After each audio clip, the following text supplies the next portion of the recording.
"Come back with honest papers," Louise Hawthorne said, her voice carved from something harder than the red Oklahoma earth beneath her boots, "or do not come back to my county at all." The land agent, a slick-haired man named Dalton Reeves, stood on the porch of her ranch house with a leather satchel pressed against his chest like a shield. His eyes flickered with something Louise recognized immediately as the particular shame of a man caught mid-deception. He had ridden out from Guthrie on a Tuesday morning with a surveyor's map that Louise knew in her bones had been drawn by someone paid to lie. The boundary lines were wrong.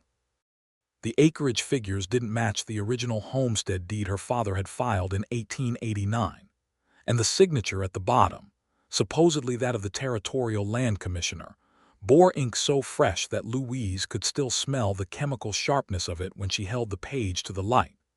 Reeves had smiled when he handed her those papers. He had smiled the way a card cheat smiles when he lays down a hand, confident nobody at the table is smart enough to see the extra ace. He had talked about progress, about the railroad coming through, about how the Sutter Creek Land Consortium was prepared to offer her a generous price, a very generous price, for the 260 acres along the creek bed. Louise had let him talk. She had poured him coffee. She had watched his hands, the way they moved too quickly when she asked about the surveyor's credentials, the way his left eye twitched when she asked to see the original territorial filing numbers. And then she had set her coffee cup down on the railing with a precise, quiet click that silenced him entirely, and she had looked at him with the full weight of everything she was.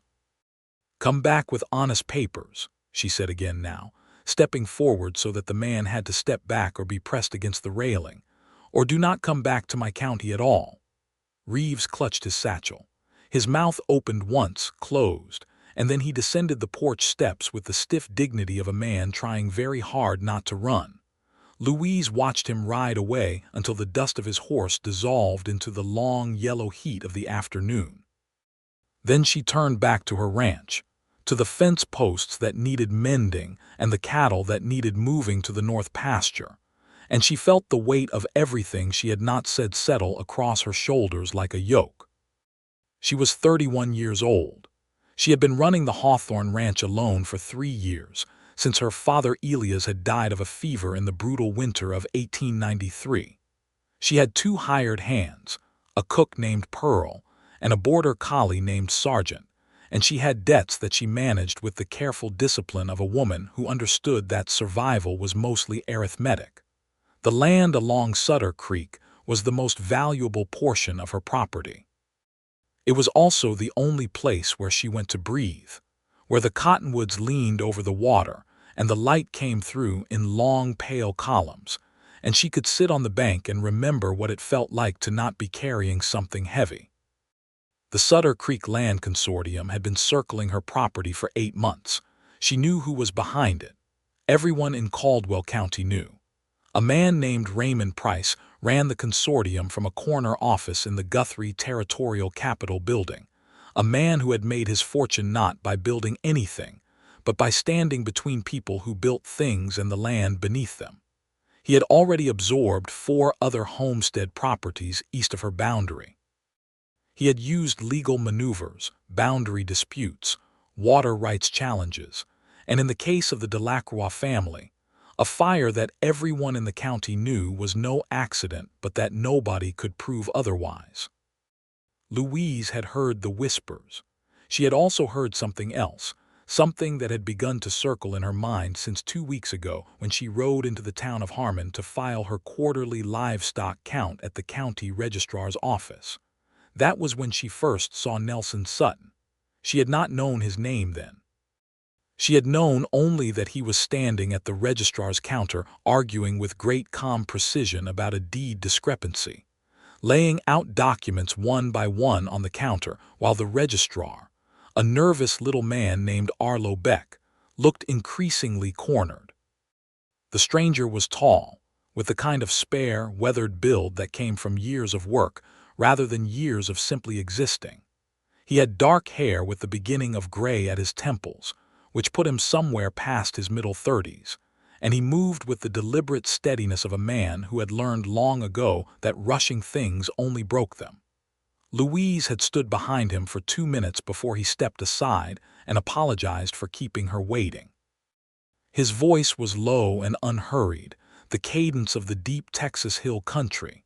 His eyes, when they met hers, were an unusual shade, a dark gray-green that reminded her of the sky over the creek on an overcast morning. She had nodded. She had conducted her business with Arlo Beck. She had walked out of the registrar's office and down the wooden sidewalk to where her horse was tied, and she had told herself firmly that she had no time for whatever that had been. 3 days later, he had appeared at her front gate. He rode a blue roan gelding that he sat well, easy in the saddle, the horse moving with the smooth economy of an animal that trusted its rider. He had a badge on his vest, not the tin star of a town marshal, but the silver circle of a federal land inspector, which was a thing Louise had heard of but never encountered. The federal government had begun sending them into the territories in 1893, in the wake of the Dawes Act complications and the growing scandal of fraudulent land claims that were beginning to embarrass officials in Washington. He had introduced himself as Nelson Sutton, federal land inspector, out of the Oklahoma Territory office in Guthrie. He had said that he was conducting an investigation into filing irregularities in Caldwell County, and that her name had appeared in connection with a contested boundary claim filed by the Sutter Creek Land Consortium. He had said all of this from the other side of the gate with his hat in his hand, which was a small thing but not nothing. Louise had opened the gate and let him in. That had been 11 days ago. He had been back 6 times since then. Each time he came with more questions about the documents, about the history of her father's original filing, about the dates and numbers and signatures.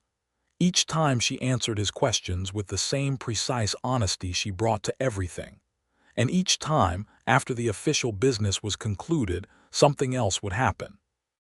A conversation that drifted from survey maps to the difficulty of managing a ranch alone, to what the territory had been before the land runs, to the particular quality of the light in October when the prairie grasses went gold. He had stayed for supper twice. Pearl had made her feelings about this clear by cooking considerably better than usual both times, but Louise was not a woman who let herself drift. She was not a woman who allowed herself the luxury of distraction, not with Reeves and his false papers and Price, and his consortium, and the whole machinery of legal fraud bearing down on everything her father had built. She had allowed herself to notice Nelson Sutton in the way that she allowed herself to notice a good sunset, fully and without apology, and then she had set it aside and gone back to work. Until today, until Reeves and his impossible papers. Until the fury that was still burning in her chest as she walked back across the yard toward the barn where her hired hands, brothers named Clem and Ira Stokes, were repairing the south fence sections that a late September windstorm had knocked flat. Was that the consortium man? Clem called from where he was driving a post.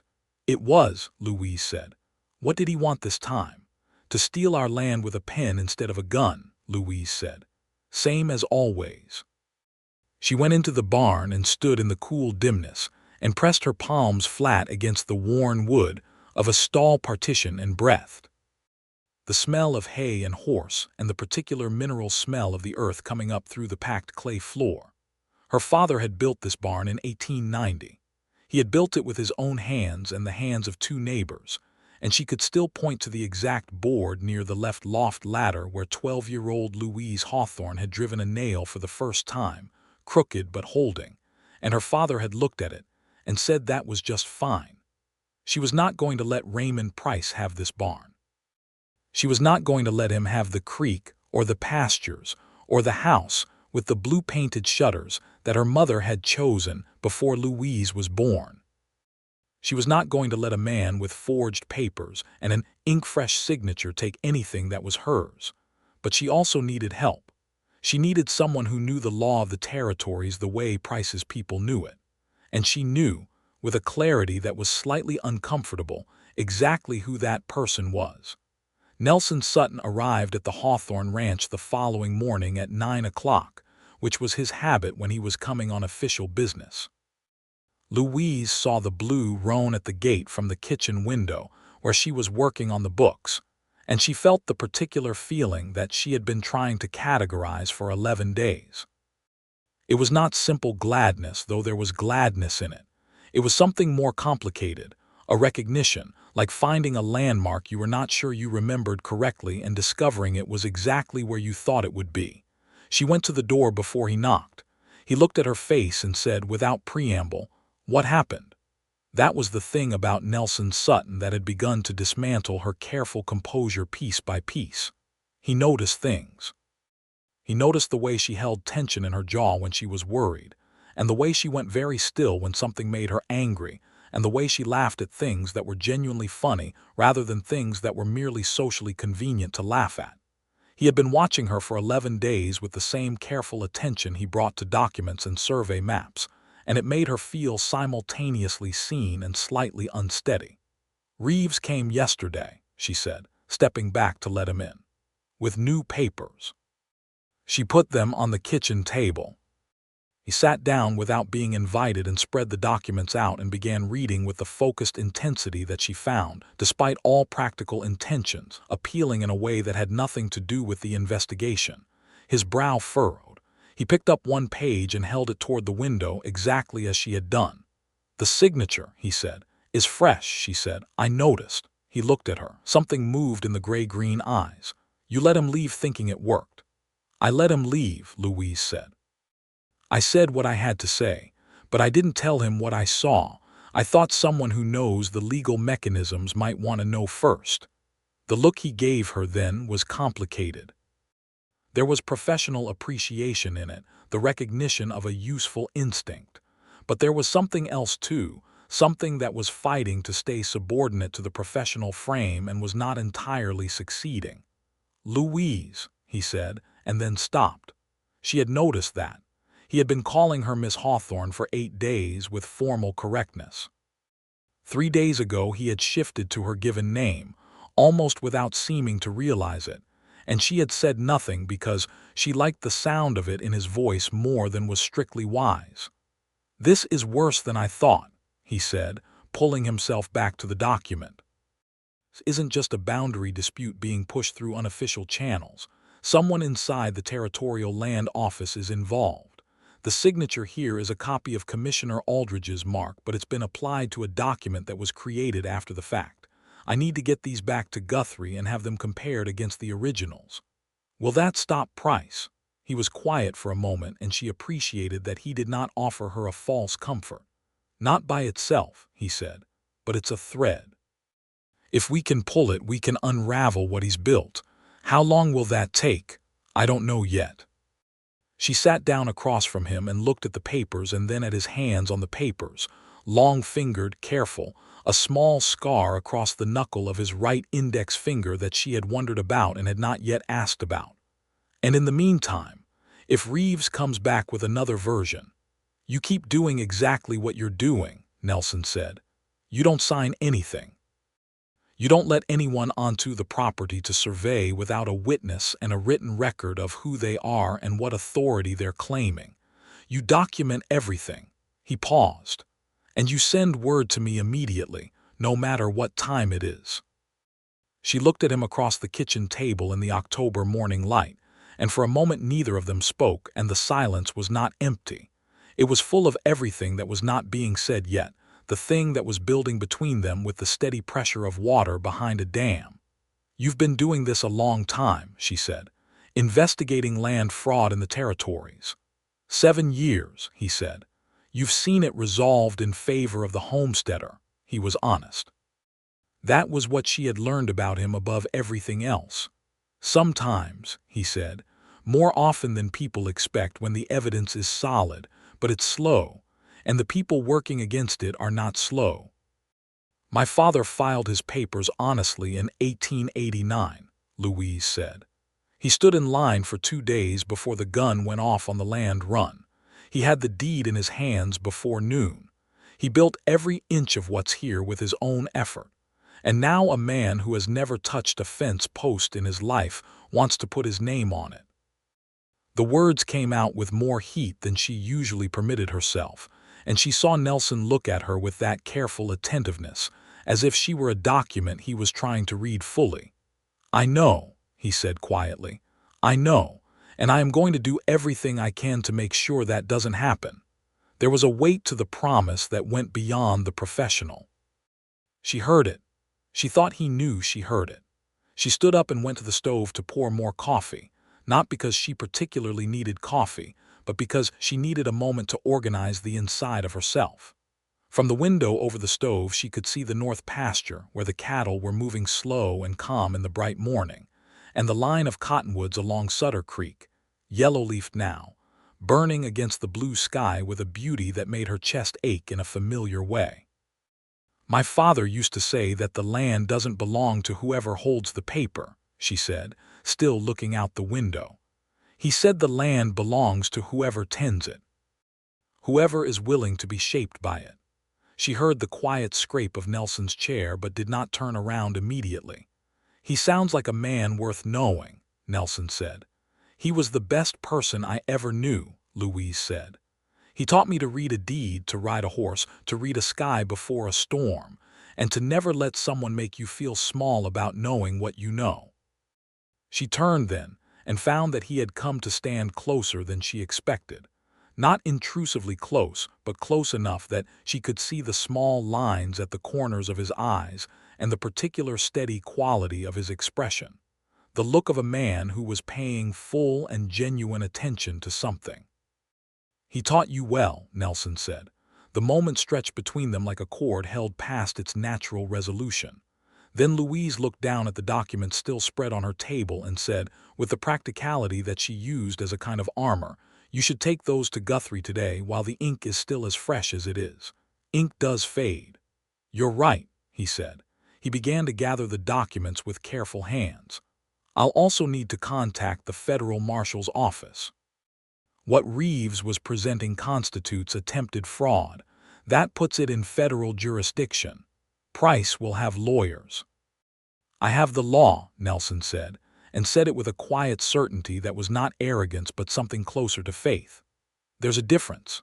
He left 20 minutes later, and Louise stood on the porch and watched the blue roan carry him down the track toward the main road, and she allowed herself, just for a moment, to feel the full shape of what was happening inside her. Then she put it away in the careful place she kept such things and went to help Ira Stokes mend the south fence. In Guthrie, the territorial capital, Nelson Sutton worked through the afternoon and into the evening comparing documents under the lamp in his small office at the land inspector's building on Harrison Avenue. He had been in this territory for 2 years, assigned from the federal office in Washington after years of work in Texas and Kansas and the New Mexico territories, following the spreading infection of land fraud that ran through the West like a fever through a body that did not yet know it was sick. He had seen everything. He had seen legitimate homesteaders displaced by fraudulent surveys. He had seen water rights stolen by men who never intended to farm. He had seen entire communities emptied by the systematic application of legal pressure, backed by forged signatures and paid judges. He had developed a professional fury about it that had kept him sharp and kept him moving for 7 years. What he had not expected, coming to Caldwell County, was Louise Hawthorne. He set down his pen and rubbed his eyes and looked at the lamp flame and thought about what he had been trying not to think about for 11 days. He was a careful man. He was a precise man. He had spent 7 years learning to read situations clearly and to not let the wrong variables contaminate his analysis.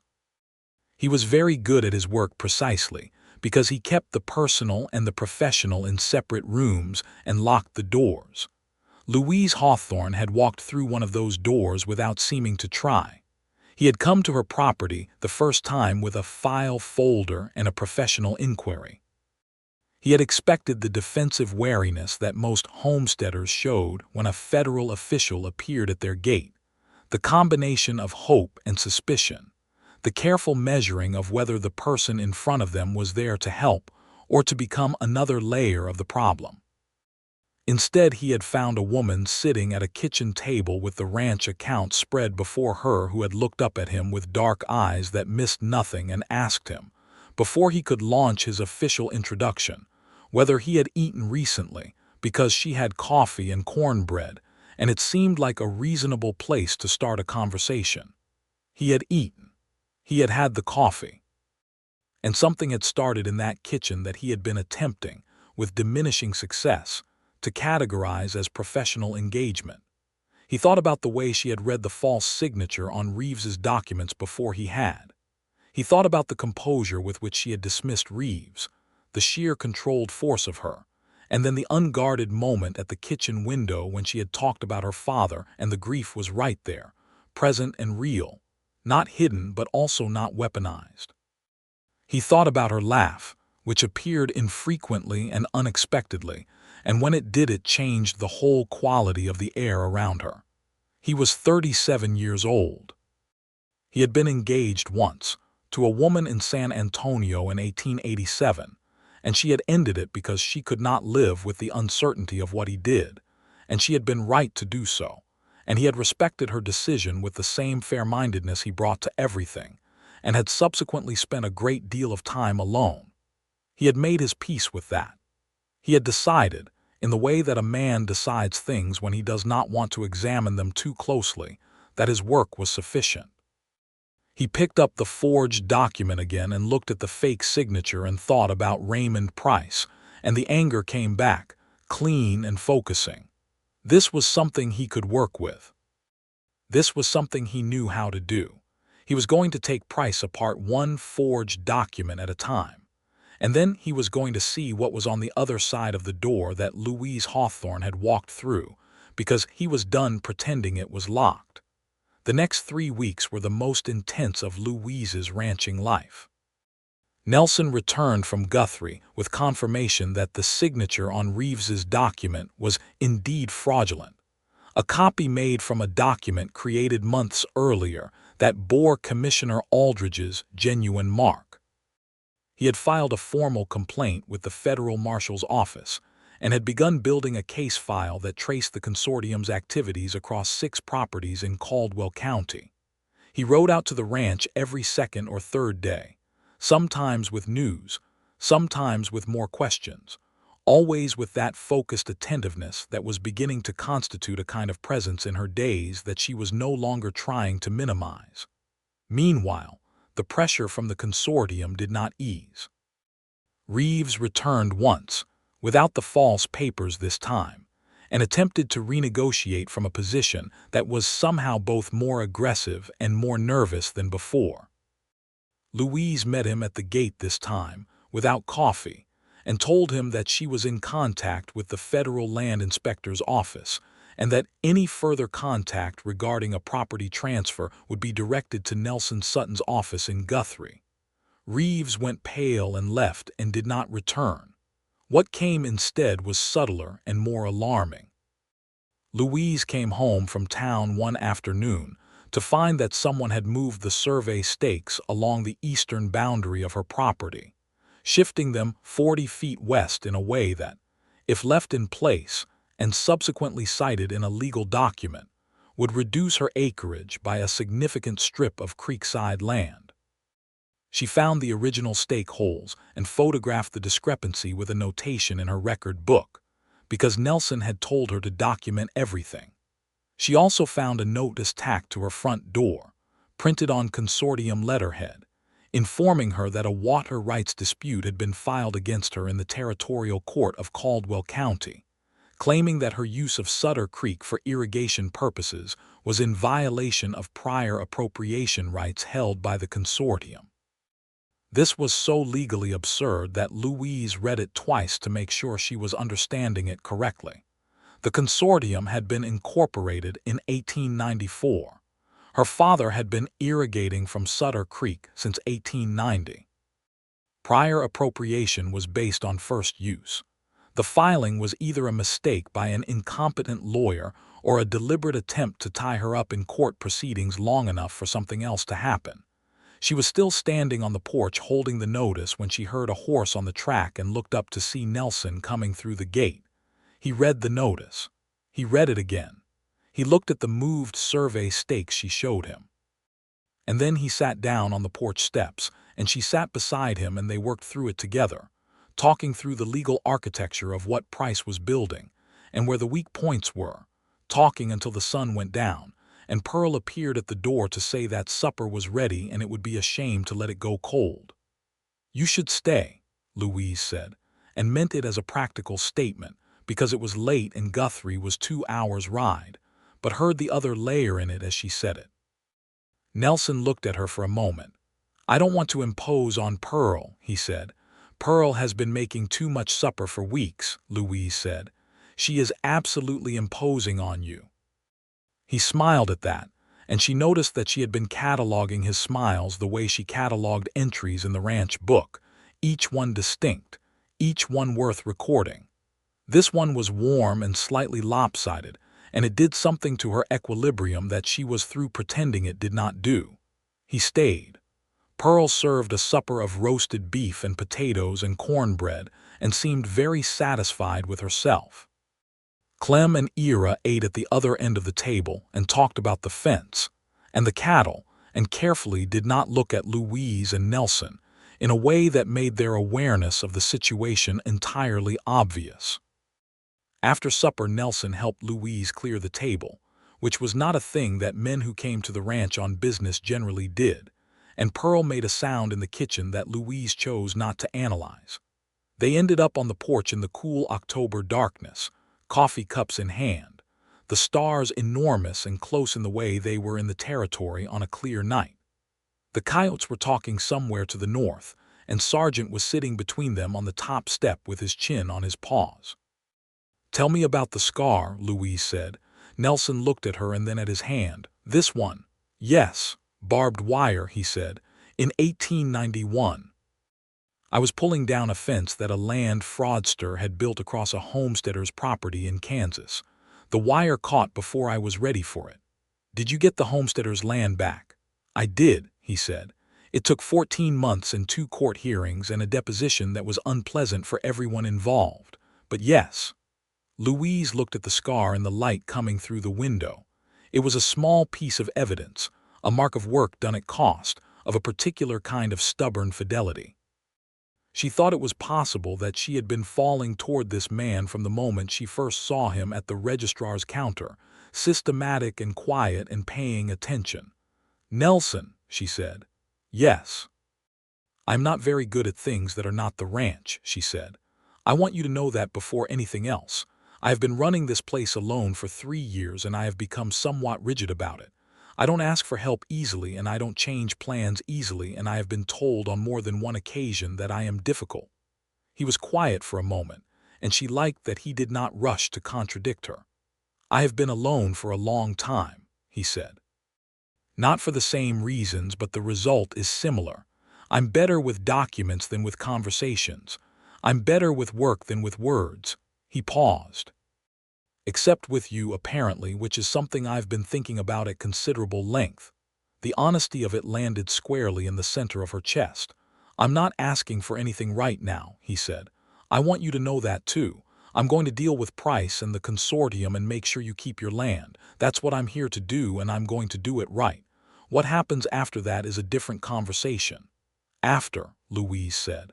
"After," he agreed. She looked at the stars and felt the cool air and listened to the coyotes and thought that after was something she had not spent much time thinking about for 3 years. After had always felt like a country she was not sure she would reach, but sitting on this porch in the dark with this man and Sargent between them, it felt possible. It felt like something worth working toward. "All right," she said. "After." The crisis arrived in early November with the cold front that swept down out of Kansas on a Wednesday and brought the temperature down 20 degrees and the consortium's lawyers up from Guthrie in a rented wagon. There were 3 of them. They arrived at the Caldwell County Courthouse in Harmon, with a brief in hand that Nelson had been warned about, barely, by a contact inside the territorial office. The brief was a motion for preliminary injunction against Louise Hawthorne's use of Sutter Creek water, filed on behalf of the consortium's newly formalized water rights claim, and it had been assigned to a judge named Curtis Vane, who was known in certain circles to have an ongoing professional relationship with Raymond Price. Nelson rode hard from Guthrie when he got the warning. He arrived in Harmon 2 hours before the hearing with his own brief under his arm, a countermotion citing federal jurisdiction over territorial land fraud investigations, and a formal request for the hearing to be transferred to a federal docket.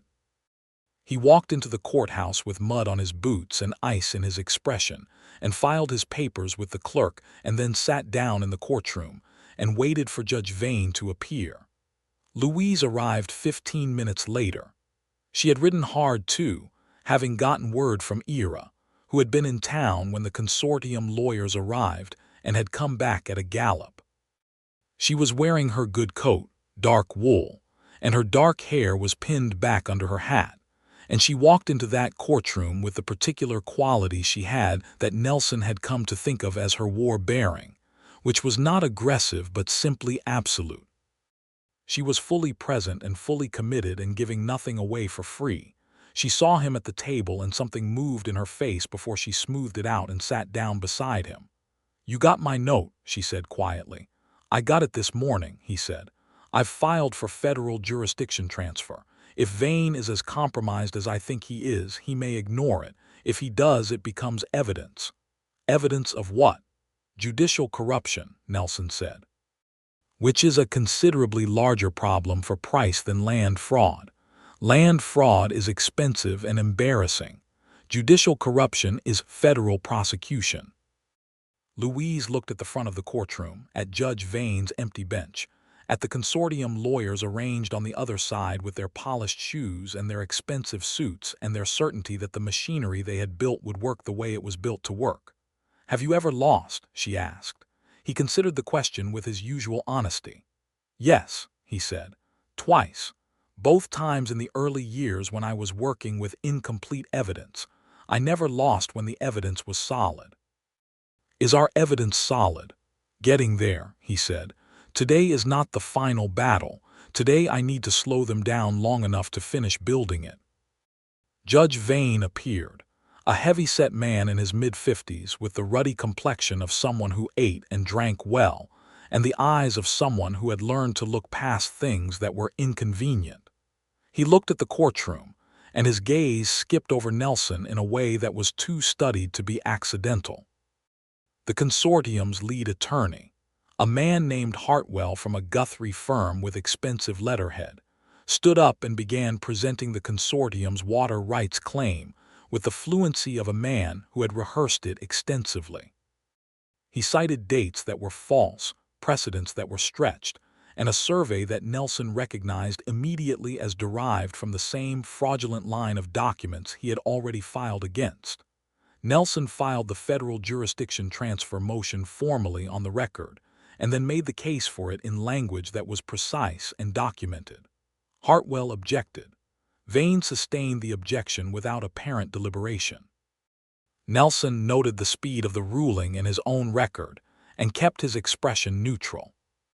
The hearing ended inconclusively, with Vane issuing a temporary restriction on Louise's irrigation usage pending a full hearing scheduled for 3 weeks out, which was exactly what the consortium had wanted. It was not a defeat, but it was a blow. Louise said nothing until they were outside on the courthouse steps in the cold. Then she said, "Restricted irrigation in November. The pastures don't need irrigation in November." "They scheduled the full hearing for February," Nelson said. "Irrigation matters in February even less than it does in November, so it's a symbolic restriction." "It's a shot across the bow," Nelson said. "They're telling you they have control of this court. They want you to see it and feel intimidated." "I'm not intimidated," Louise said. "I know you're not," he said. And then, because they were standing in the cold on courthouse steps and the consortium lawyers were filing past them toward their wagon, and the moment felt like one that required something more than professional exchange, he said, "I'm sorry. I wanted to prevent this entirely." She looked at him. Her breath made a small cloud in the cold air. "You filed a federal motion today that has Price worried enough that his lawyers will be in his office before nightfall. I can see from here that Hartwell wants to get back to Guthrie as fast as the horses will take them. That doesn't look like nothing to me." He felt the warmth of that, the clean, simple comfort of being understood by someone who saw clearly. He had been alone in his work for a long time in ways that had nothing to do with the solitude of hotel rooms and road travel. He had been functionally alone in the sense that what he did, and why he did it, and how he thought about it had remained his private territory, because there had not been anyone in his life for a long time who could meet him there. "Come back to Guthrie with me," he said. "I need to show you some things in the case file, and it's important that you're there when I meet with the federal marshal tomorrow morning." She hesitated for just a moment, weighing it against the ranch, against the practicalities. "I can be back by Thursday. Wednesday evening," he said. "I promise." She looked at him for a long moment with those dark eyes that never missed a thing. "All right," she said. They rode to Guthrie together that afternoon, side by side through the cold, gray November landscape, past the frozen wheat fields and the bare cottonwood groves and the occasional homestead smoke rising thin and white from chimneys. They talked about the case, and then they talked about other things. She told him about growing up on the ranch, about the land run and what it had meant to her parents, about the summer she was 15 when a drought killed most of their cattle and her father had rebuilt from 8 head rather than sell the land. He told her about growing up in the hill country of Texas, about a father who was a judge who had taught him that the law was only as good as the people willing to hold it upright, about what had driven him into this work rather than a more comfortable legal career. "You could have practiced law in a city," she said. "I could have," he agreed. "I tried it for 2 years after law school in Austin. I was very unhappy." "Why?" He thought about it. "Because I was dealing with abstraction," he said. "In the offices it was always abstract. Documents, precedents, arguments. Out here it is never abstract. Out here it is this specific person's land, this specific family's survival, this specific wrong done to this specific real person. I needed it to be real." She was quiet for a moment, riding beside him, and then she said, "My father would have liked you." It was the thing she could say that meant the most, and he thought she knew it. They arrived in Guthrie as the early dark of November was coming on, the streets of the capital busy with evening traffic, gas lamps beginning to flicker in the shop windows. He arranged for her to stay at the Hendricks Hotel on Harrison, which was respectable and clean, and he ate supper with her in the hotel dining room and then walked her to the door and stood there in the hallway under the yellow lamp and felt the pull of the moment with uncomfortable clarity. "Tomorrow at 8, he said. "Marshal Greer's office on Division Street." "I'll be there," she said. She looked at him, and there was a quality in her look that he had been trying to read for weeks, something that was made of honesty, and also of the particular carefulness of someone who had been hurt before and was watching where they stepped. He had felt the same carefulness in himself. He recognized it in her the way you recognized a habit you had given up seeing the traces of it in someone new. "Nelson," she said. "Yes." She reached up and touched his jaw with 2 fingertips, very briefly, not quite a caress, something more deliberate than that, an act of attention. Then she lowered her hand and said, "Good night," and went into her room. He stood in the hallway for a moment after the door closed, feeling the precise place on his jaw where her fingers had been, and then he walked back to his office and worked until 2 in the morning and felt, underneath the work, something that was entirely unlike the familiar solitude, something that was its opposite. Marshal Thomas Greer was a capable, careful man who had been in the territories for 12 years and had seen every variety of land fraud the region had produced. He listened to Nelson's presentation with the patience of a man who was good at his job, and then asked the questions that cut to the heart of the matter with the precision of long experience. Louise sat across from him and answered his questions directly, and laid out her documentation with the same organized clarity that Nelson had come to expect from her. And he watched Greer's expression shift from the professional skepticism with which he had begun the meeting to something more engaged. "You have a fraudulent document with fresh ink," Greer said, reviewing the papers. "You have relocated survey stakes. You have a water rights claim that is legally impossible on its face given the prior appropriation dates. And you have a federal jurisdiction transfer motion that a county judge dismissed without deliberation in under 60 seconds. "Yes," Nelson said. "What you don't have is Price's direct connection to the fraudulent signature." "Not yet," Nelson said. "I have Commissioner Aldridge's name on a forged document and I have Reeves as the delivery agent. I need to get from Reeves to Price." "Reeves," Greer said and looked at Louise. "He came to your property twice." "3 times in total," Louise said. "The third time without the false papers. He seemed nervous." "He should be nervous," Greer said. "He's the one holding the chain that leads back to Price. He knows it and Price knows it. The question is whether Price trusts Reeves to stay quiet or whether he's planning to make Reeves unavailable." Louise sat very still for a moment. "You mean whether Price might harm him?" "It has happened before in these cases," Greer said. "Not common, but not unheard of." "Then we need to find Reeves before Price decides to simplify the chain," Nelson said. What followed was 4 days that Nelson spent in a near-constant motion between Guthrie and Caldwell County, while Louise held the ranch together and documented every approach, every stranger who appeared on the property line, every unusual occurrence. Pearl kept a separate log at Louise's instruction, noting visitors and times with the meticulous attention of a woman who understood that records were weapons. Nelson found Dalton Reeves on the second day, not in his Guthrie office where he was supposed to be, but in a boarding house in Kingfisher, 40 miles west, which was either a coincidence or the first sign that Reeves was trying to put distance between himself and whatever came next. He was a pale, thin man in his late 30s who opened the boarding house door and saw Nelson's badge, and the expression on Reeves's face was the most eloquent document Nelson had encountered in 7 years of the work. The conversation that followed was long and conducted with the particular dynamic of a man who knew he was in the middle of something that was about to collapse and was calculating in real time which way to jump to land on his feet. Reeves was not a villain. He was a man who had made a series of decisions that had each seemed individually manageable, and whose cumulative weight had now become something he could not easily lift. He had worked for the consortium for 3 years. He had been given documents to deliver and had delivered them, and he had known they were irregular but had not asked questions because the money was good, and the asking of questions in Price's operation was not encouraged. Nelson laid out what he had.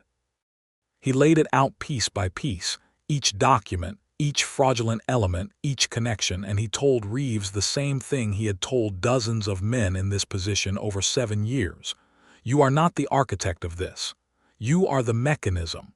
The law understands the difference, but only if you help us reach the architect." Reeves talked for 3 hours. What he gave Nelson was better than a thread. It was a map. There were 4 forged documents, not one.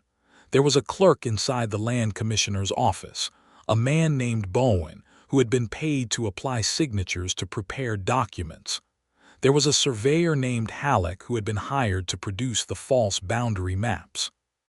And there was a letter, a physical letter, currently in a lockbox at the First Territorial Bank in Guthrie, that Price had sent to Reeves confirming their arrangement in language that was careful but not careful enough, because Price had believed with the arrogance of a man who had always succeeded that he was untouchable.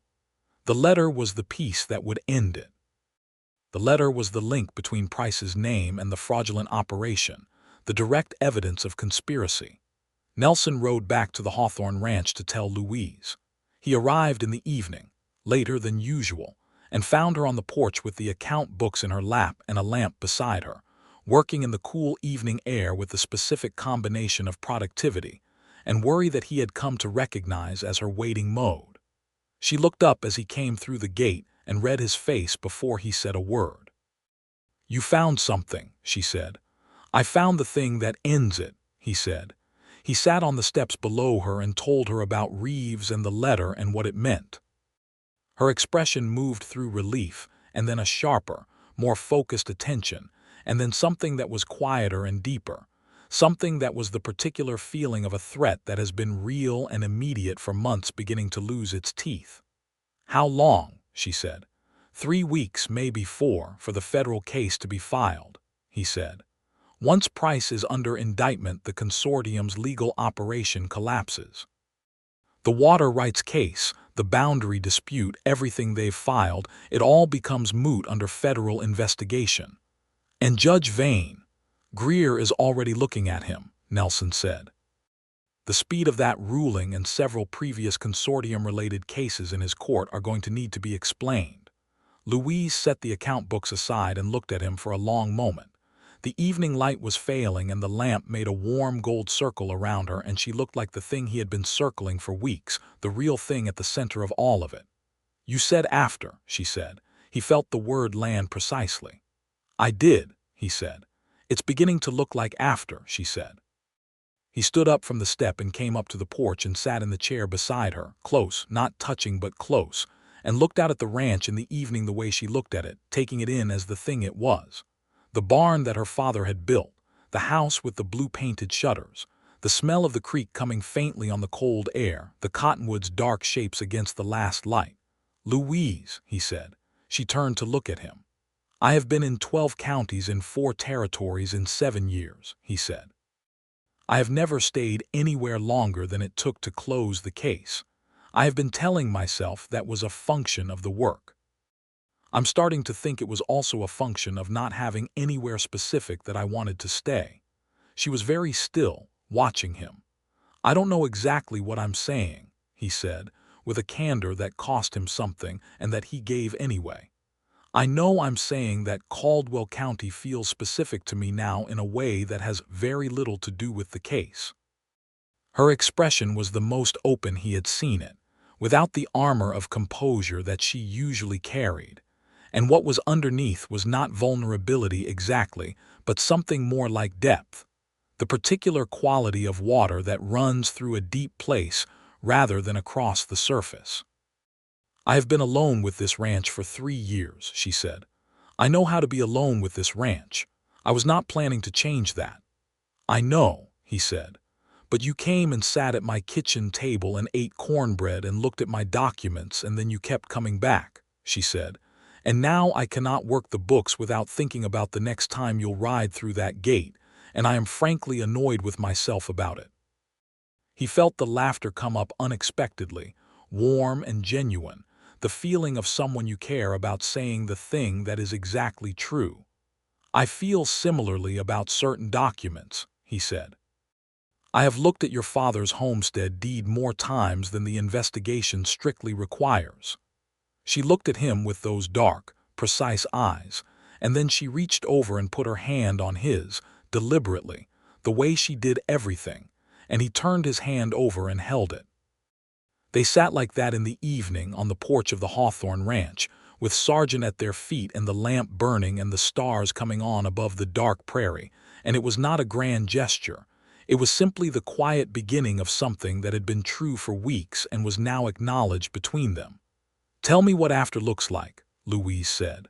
From your perspective. He thought about it honestly. I need to finish the case, he said. I need to see Price indicted and the evidence fully documented and the homesteader records in Caldwell County protected. That will take until February at the latest. And then I have to decide whether I request reassignment to another territory, he said, or whether I resign the federal position and practice law from somewhere specific. Somewhere specific, she said. It's come to my attention that Caldwell County doesn't have a resident attorney, he said, carefully neutral. She made a sound that was somewhere between a laugh and an exhale. It has been a significant inconvenience, she said. I imagine it has.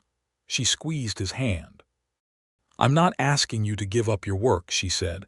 I am not a woman who asks people to give things up. I've seen what that does. I know, he said.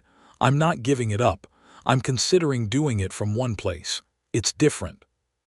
She looked at him, and he looked at her, and the conversation that had been accumulating between them for weeks settled into the form that it had been building toward. Not an ending, but a beginning. The specific beginning of two people who had both been entirely alone deciding not to be. "Stay for breakfast," she said. "Yes," he said. The federal case against Raymond Price and the Sutter Creek Land Consortium moved with a speed that surprised even Nelson, who had built it carefully and knew its strengths. Marshal Greer executed the warrant on the lockbox at First Territorial Bank on the 22nd of November, 1896, and the letter was exactly what Reeves had described.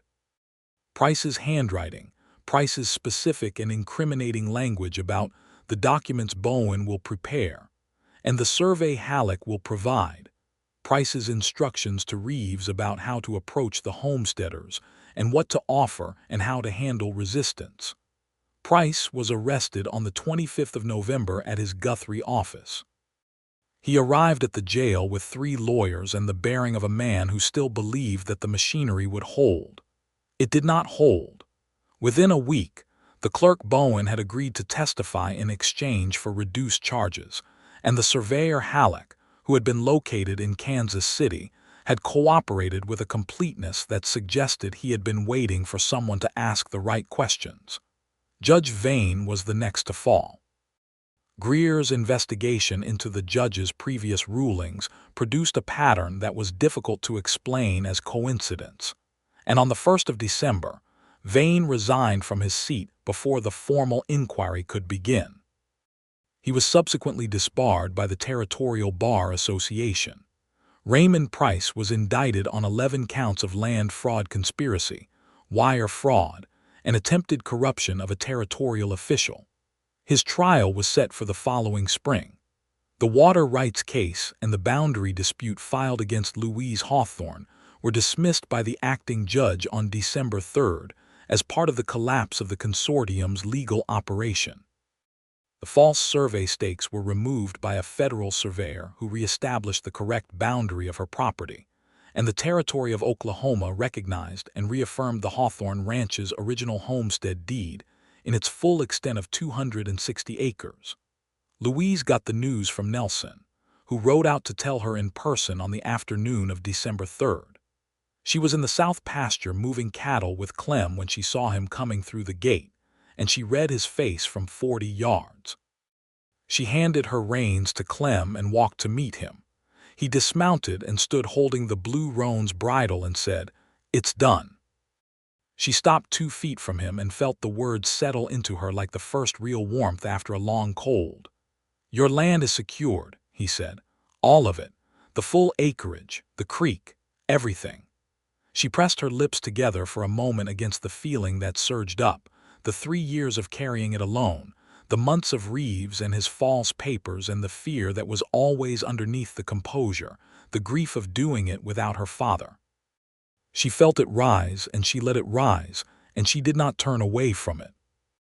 Nelson stepped forward, and she stepped forward, and he put his arms around her, and she put her forehead against his shoulder and stood there in the cold December pasture while the cattle moved around them, and Clem studiously found something important to look at in the opposite direction. "Thank you," she said against his coat. "You held it," he said. "You knew what they were doing before I did. You kept the records. You didn't let them scare you. I just brought the legal architecture." "I am very glad for the legal architecture," she said. She felt the rumble of his laugh against her. She stepped back and looked at him in the thin winter light and felt the full, clean, unhidden fact of what she felt for this man, without armor, without arithmetic, without the careful management that had governed everything she allowed herself for 3 years. "I told you I wasn't good at things that weren't the ranch," she said. "You told me that," he said. "I was perhaps understating my capabilities in that area." He looked at her with the gray-green eyes that she had been studying for 2 months and said, "I believe you understate quite a lot of things, Louise." "Nelson," she said. "Yes." "I would like you to stay," she said. "I am asking." "I recognize that I said I don't ask, but I am revising that position." He reached up and pushed a strand of dark hair back from her face with a gentleness that was so at odds with the hard winter world around them that it made her breath catch. "I have written my resignation from the federal position," he said.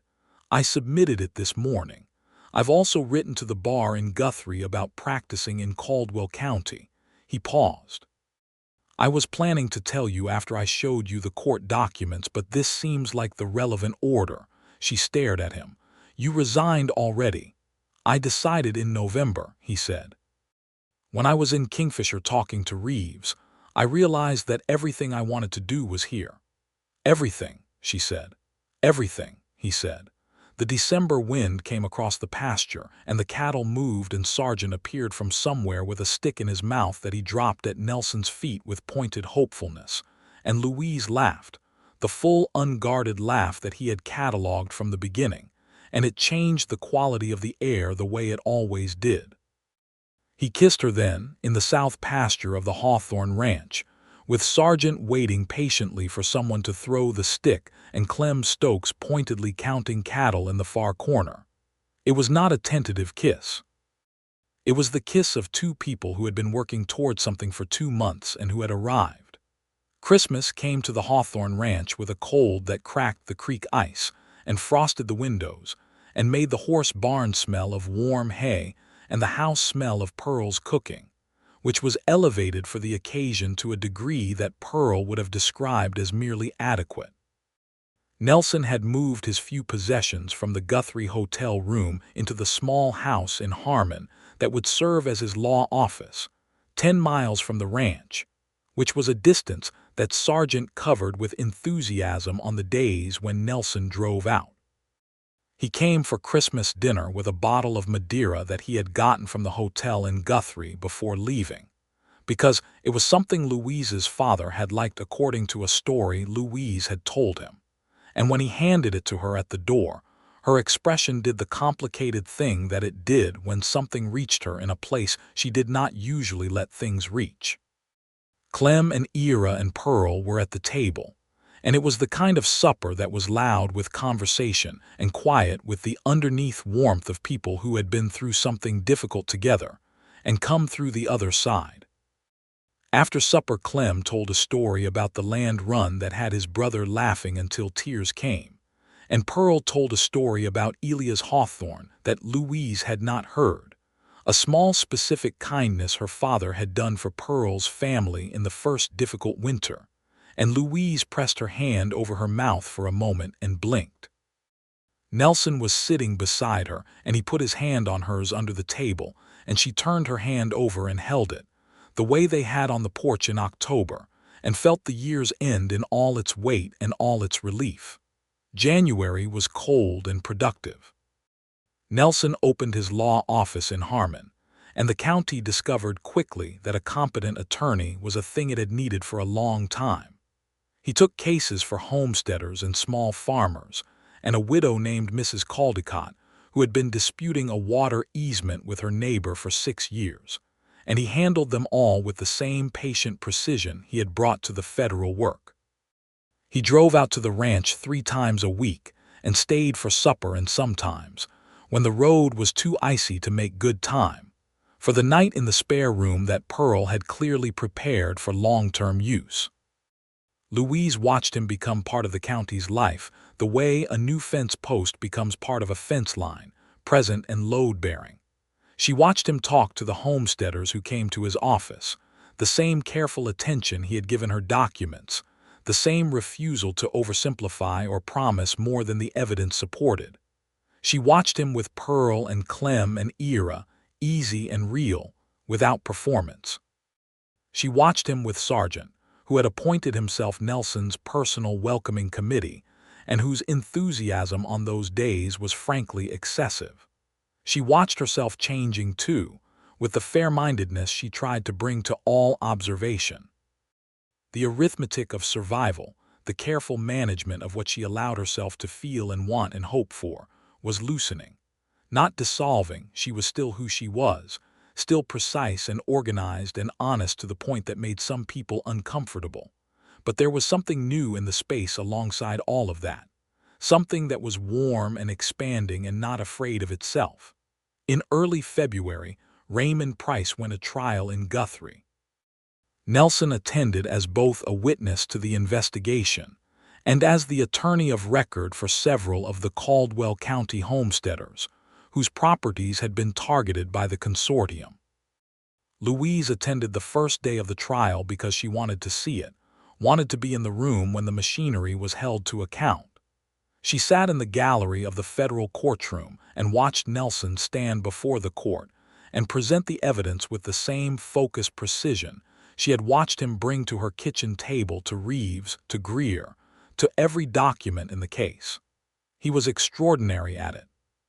He was entirely himself, not performing, not inflated, just bringing the full weight of what he knew and what he had built with honesty and care. The jury, 12 territorial men who understood the land and what it meant to the people who had come here with nothing and built something, listened with the attention of people for whom this was not abstract. Price was convicted on 9 of 11 counts. He was sentenced to 8 years in the federal penitentiary. Bowen and Halleck received lesser sentences in exchange for their cooperation. The consortium was dissolved by court order, its assets directed toward the restitution fund for the homesteaders it had defrauded. Louise sat in the gallery and felt the completion of something that had begun 3 years ago when her father died, and she had picked up the weight of everything alone. She felt the completion of the particular chapter that had started when Reeves first rode up to her gate with his false papers, and she had read the ink and known. After the trial, she found Nelson in the courthouse lobby, and she walked up to him where he was talking with another attorney, and she waited until he looked at her, and she said, "You were remarkable in there." He looked at her with the particular expression that was his version of being moved, controlled and quiet and entirely real. "The evidence was remarkable," he said. "I just carried it." "Stop deflecting compliments," she said. "I have noticed that you do that." "I have noticed that you give them sparingly," he said. "Which makes them more significant." The other attorney excused himself with very good timing. They walked out of the courthouse into the February cold, and Nelson said, "What do you want to do now?" She thought about it. "I want to go home," she said. He looked at her, and the word home sat between them with the particular weight of a word being used in a new way. "Yes," he said. The spring came back to the Hawthorne ranch the way it always did, reluctantly at first and then all at once.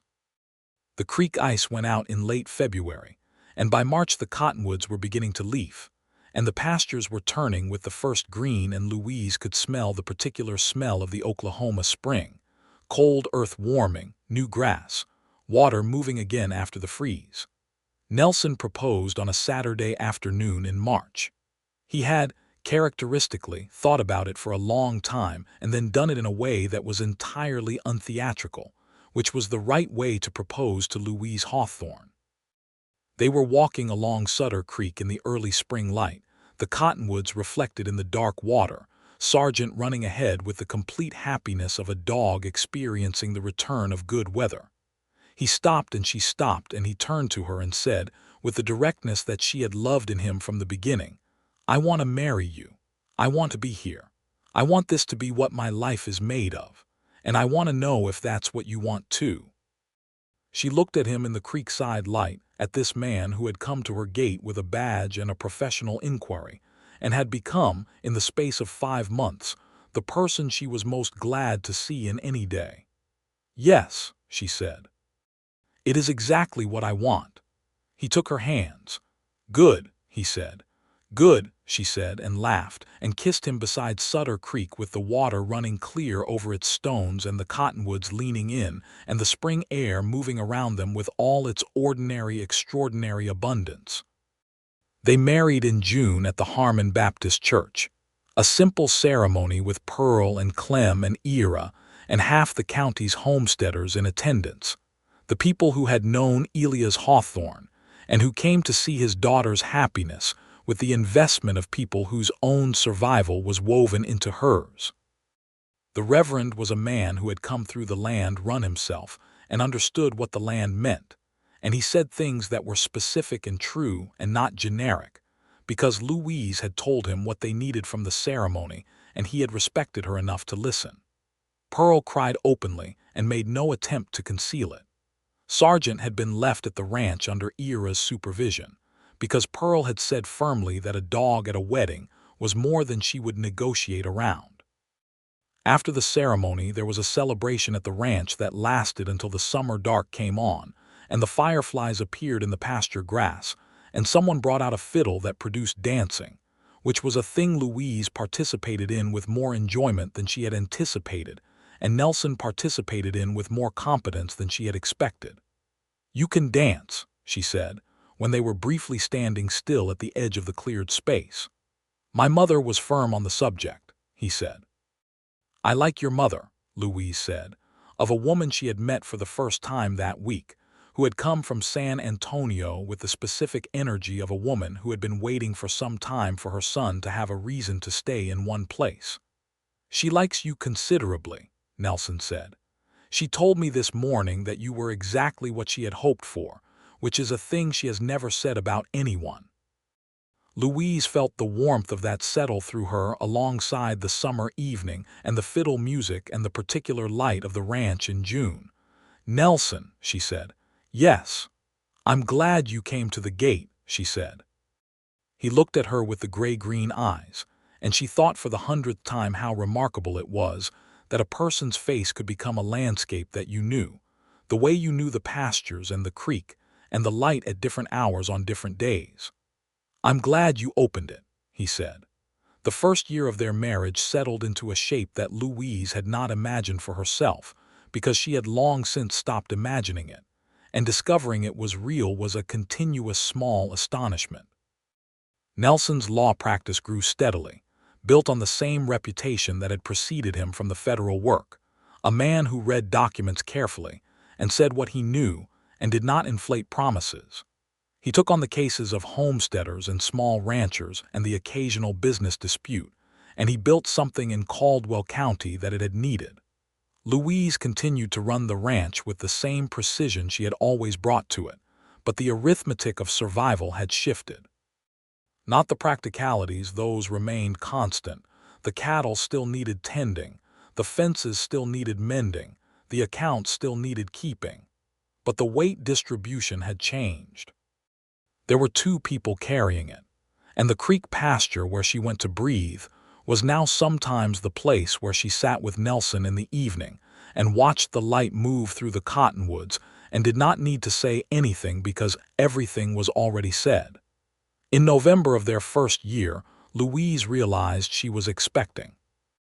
She told Nelson on a Saturday morning across the kitchen table with the same directness she brought to everything, and she watched his face do something that she had not seen it do before, something that was all the way open, without any of the careful management that even he, honest and present as he was, kept around the deepest things. He came around the table and put his arms around her and held her for a long time without saying anything, and she felt the depth of his happiness against her and felt her own run to meet it. Their son was born in August of 1898 on a hot, breathless night with Pearl in attendance and Nelson present throughout, which was not customary but was also not negotiable, because Louise had said with great clarity that Nelson would be there, and the clarity of Louise Hawthorne on any subject was not a thing that people argued with effectively. They named him Elias, for her father, which was something she had known she would do from before she even had someone to name a child with. Elias Nelson Sutton, born on the Hawthorne Ranch in the hot August of a good year, in the house with the blue-painted shutters, with the creek running clear a quarter-mile to the east, and the cottonwoods already beginning their early September gold. Nelson held his son for the first time with the particular reverence of a man holding something irreplaceable, and Louise watched him from the bed where she was recovering with the clarity of exhaustion, and in its specificity.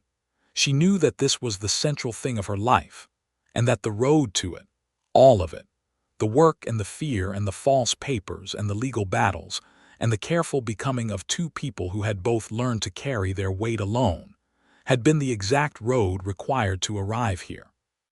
The Hawthorne Ranch prospered. Louise managed the land with the intelligence and care that had always been in her, but now with the additional resource of a partner who was genuinely her equal in the domains that mattered, in honesty, in stubbornness, in the refusal to let people with less integrity determine what was real. Nelson's law practice became the most trusted in the county, and when the territorial government moved toward statehood in the early years of the new century, he was asked twice to serve on committees related to land rights legislation, which he accepted because the work was real and the territory needed it. Raymond Price served his sentence and was released in 1904, a diminished man with no consortium and no territory to return to. And if he ever thought of Louise Hawthorne, he thought of her the way all such men eventually thought of the people who had not moved for them, with the particular bitterness of a man who had underestimated something important. In 1900, their second child arrived, a daughter they named Clara, after Nelson's mother, who upon learning that she was to be the namesake of a Sutton grandchild began making arrangements to relocate from San Antonio to Harmon, with an efficiency that suggested she had been prepared for the opportunity.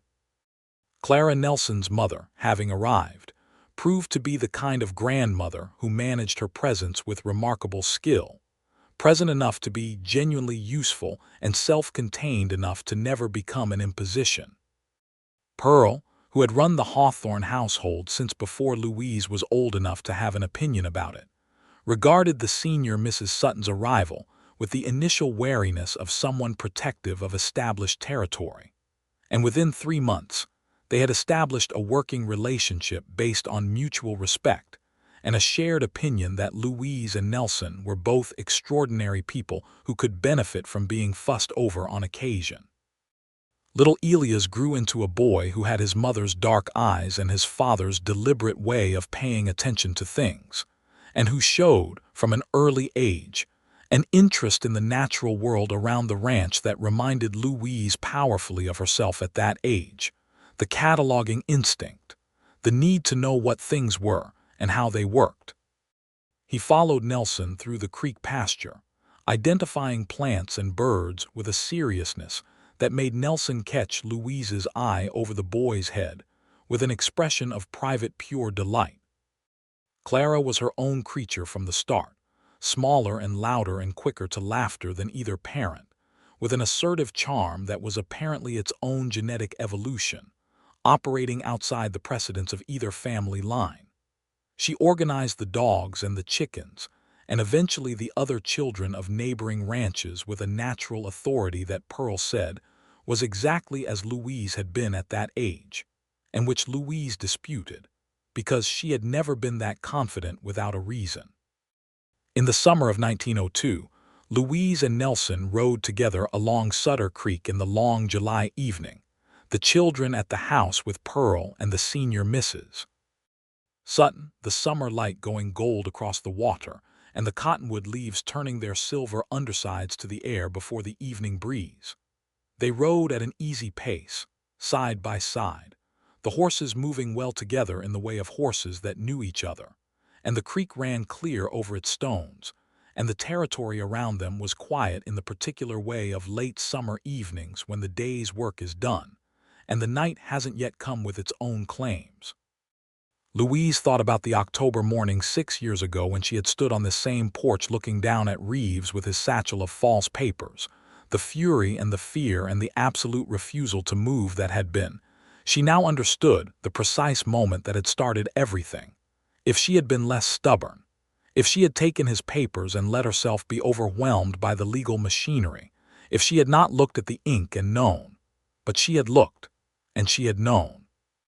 And she had sent him away with the words that were the only honest words for the situation. Come back with honest papers or do not come back at all. What are you thinking about? Nelson said. She looked at him on his horse beside her in the summer evening, this man who had come through her gate with a badge and a professional inquiry, and who was now the landscape of her life, as familiar and as essential as the creek beside them. Reeves, she said. He raised an eyebrow. I was thinking that when I sent him off that day I didn't know what I was starting, she said. I just knew what I wasn't going to let happen. Nelson was quiet for a moment, riding, thinking in the way he thought all the way through. You were protecting what was yours, he said.